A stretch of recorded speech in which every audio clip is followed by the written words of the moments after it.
Depuis 3 décennies, les deux principaux groupes politiques européens, Parti populaire, socialistes et démocrates, disposaient à eux deux d'une large majorité absolue au sein du Parlement européen et se répartissaient les principales responsabilités.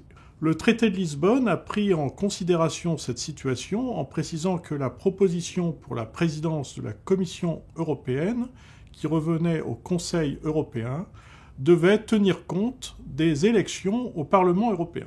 Les élections de mai 2019 ont été marquées par un affaiblissement de ces deux partis, qui ont perdu leur majorité absolue, et le candidat avancé par le principal parti, le PPE, ne disposait pas de la majorité qualifiée au Conseil européen. Celui-ci a repris la main.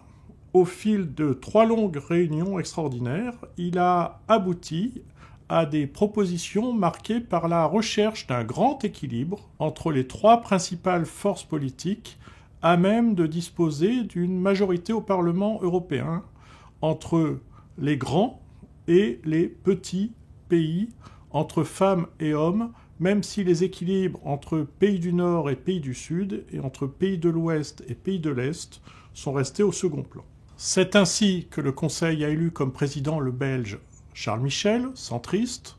Comme proposition pour présider la Commission l'Allemande Ursula von der Leyen, du PPE. Comme proposition à la présidence de la Banque centrale européenne, la Française Christine Lagarde. Comme haut représentant pour les affaires extérieures, l'Espagnol Josep Borrell, du Parti socialiste et démocrate. Ces décisions ont été complétées le jour même par l'élection de l'Italien David Sassoli, du Parti socialiste et démocrate, à la présidence du Parlement européen pour 2 ans et demi, dans le même souci d'équilibre.